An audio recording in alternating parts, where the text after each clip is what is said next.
नमस्कार। देश और दुनिया की तमाम फटाफट खबरों में आपका स्वागत है। खबरों के लिए आपसे निवेदन कि यदि आपने हमारे चैनल को सब्सक्राइब नहीं तो आपके अपने चैनल को सब्सक्राइब कर लें। आप सब्सक्राइब करते हैं तो हमें हिम्मत होती है सही और सच्ची खबरें आप तक पहुंचाने की। वरना मीडिया में ट्रेड डील को लेकर क्या बात हो रही है, क्या चर्चा हो रही है, क्या कवरेज हो रही है, वहीं दूसरी ओर किसान, जी हाँ, किसानों ने कहा कि यह आत्मसमर्पण है, पूरी तरह से आत्मसमर्पण है। आपने कहीं पर भी किसान की कोई बात नहीं देखी होगी, क्योंकि मीडिया चाहता है कि आपके मन में सवाल उत्पन्न ही ना हो। तो क्या है वो बड़ी खबरें? भारत और अमेरिका के बीच ट्रेड डील हो चुकी है। इस डील को कई लोग सही तो कई लोग गलत बता रहे हैं। दूसरी तरफ डील को लेकर विरोध भी देखने को मिल रहा है। संयुक्त किसान मोर्चा ने भारत अमेरिकी व्यापार समझौते को भारतीय कृषि का अमेरिकी मल्टीनेशनल कंपनियों के सामने पूरी तरह से आत्मसमर्पण बताया है। एसकेएम और अन्य किसान संगठनों ने इस समझौते की कड़ी आलोचना करते हुए वाणिज्य मंत्री के इस्तीफे की मांग की है। इस डील के विरोध में 12 फरवरी को देशव्यापी विरोध प्रदर्शन का समर्थन कर रहे हैं।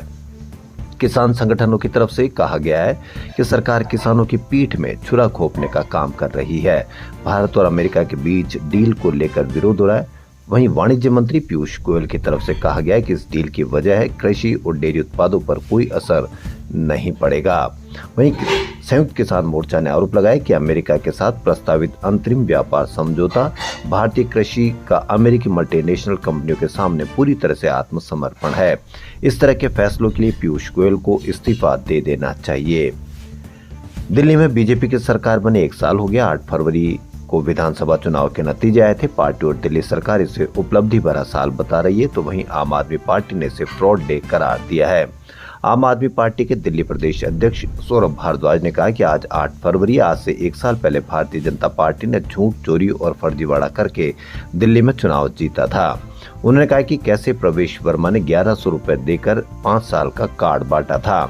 आज उनका स्तर देखिए, बोले पिताजी का एनजीओ है, इसमें चुनाव कैसे आ गया? इसके बाद एनजीओ से पिताजी का नाम हट गया, चुनाव के बाद नाम गायब। उन्होंने कहा कि कोई अपने पिताजी का नाम कैसे इस्तेमाल कर सकता है। सौरभ भारद्वाज ने कहा कि आज फ्रॉड डे है। फर्जीवाड़ा करके सरकार बनाने की प्रयोगशाला सबसे पहले दिल्ली में शुरू हुई। देश भर में एसआईआर को लेकर विवाद थमने का नाम नहीं ले रहा है। एक और पश्चिम में मुख्यमंत्री ममता बनर्जी तो दूसरी ओर उत्तर प्रदेश में समाजवादी पार्टी प्रमुख अखिलेश यादव सरकार और चुनाव आयोग पर लगातार सवाल उठा रहे हैं। इसी कड़ी में एक बार फिर अखिलेश यादव ने कहा कि एसआईआर आज देश का सबसे बड़ा मुद्दा बन चुका है और दुर्भाग्यपूर्ण स्थिति यह है कि चुनाव आयोग भारतीय जनता पार्टी का सहयोगी दल बन गया है। उन्होंने आरोप लगाया कि जिन बूथों पर सपा जीती थी उनको ही निशाना बनाया जा रहा है। अखिलेश यादव ने कहा कि बीजेपी की काली करतूतों के खिलाफ मजबूरी में उन्हें काला कोट पहनकर सुप्रीम का दरवाजा खटखटाना पड़ा। उन्होंने आरोप लगाया कि उपचुनाव के दौरान जिस तरह की गतिविधियां सामने आई उससे चुनाव आयोग की निष्पक्षता पर गंभीर सवाल खड़े हो गए हैं। यहां तक कि उन्होंने तंज कसते हुए कहा कि चुनाव आयोग पर भाजपा का झंडा लगा देना चाहिए। मुस्लिमों के खिलाफ अपने विवादित बयानों से सुर्खियों में रहने वाले असम के सीएम हेमंता बिस्वा शर्मा एक बार फिर से खबरों में है। रविवार यानी आज असम के बीजेपी हैंडल से एक्स पर शेयर किए गए एक विवादित वीडियो में हेमंता बिस्वा शर्मा को मुसलमानों पर निशाना लगाते हुए दिखाया गया है। वीडियो के वायरल होते ही इसकी हर तरफ निंदा की जाने लगी, जिसके बाद बीजेपी ने वीडियो हटा लिया।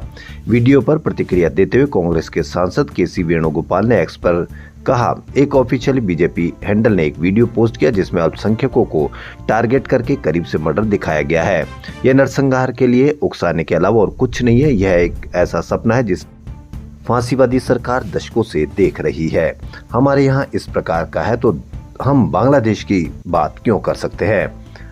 अमेरिकी जस्टिस डिपार्टमेंट की तरफ से अपराधी जेफरी एप्स्टीन के दस्तावेज जारी किए जा रहे हैं। इन दस्तावेजों में कई बड़े बड़े दिग्गजों के नाम भी सामने आ रहे हैं। इसके साथ ही फोटो और वीडियो भी जारी की गए हैं। इन्हीं में पिछले दिनों दावा किया गया था जेफरी एप्स्टीन से संपर्क किया गया था। इन दावों के बाद दलाई लामा की तरफ से अब सफाई आई है। इसमें इन आरोपों को सिरे से खारिज कर दिया गया। एप्स्टीन फाइल्स अमेरिकी सरकार द्वारा जारी किए गए जेफरी एप्स्टीन से जुड़े लाखों दस्तावेज हैं। ये ईमेल, फोटो, नोट्स और दूसरे रिकॉर्ड जो एप्स्टीन और उसके नेटवर्क से जुड़े हुए हैं। कुछ रिपोर्टों में कहा गया है कि दलाई लामा का नाम इन दस्तावेजों में 100 से ज्यादा बार जिक्र है।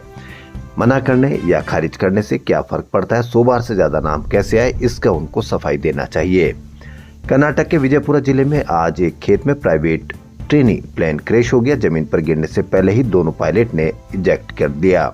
उनको हल्की चोट आई है। घटना बालेश्वर क्षेत्र मंगलुरु गांव में हुई। जानकारी मिलते ही पुलिस मौके पर पहुंच गई और हादसे के कारणों की जांच की जा रही है। एक अधिकारी ने बताया कि यह रेड बर्ड एविएशन का एक प्राइवेट ट्रेनी एयरक्राफ्ट है। मौसम विभाग ने देश के किसी भी राज्य में रविवार के लिए कोई अलर्ट जारी नहीं किया गया। हालांकि जम्मू कश्मीर, उत्तराखंड, हिमाचल में हुई बर्फबारी के कारण उत्तर भारत के सभी राज्यों में अभी भी सर्दी का असर है। राजस्थान, पंजाब, हरियाणा, दिल्ली, छत्तीसगढ़ और चंडीगढ़ में सुबह और शाम सर्दी हो रही है, जबकि दिन के समय कई जिलों में पारा 30 डिग्री को पार कर गया है। इन राज्यों में फरवरी में ही मार्च जैसी गर्मी का एहसास होने लगा है। हालांकि मध्य प्रदेश और बिहार का मौसम एक बार फिर बदल गया। एमपी के 11 जिलों और बिहार के 4 जिलों में टेम्परेचर 10 डिग्री सेल्सियस से कम रहा। तो देश और दुनिया की तमाम फटाफट खबरों में फिलहाल इतना ही। धन्यवाद।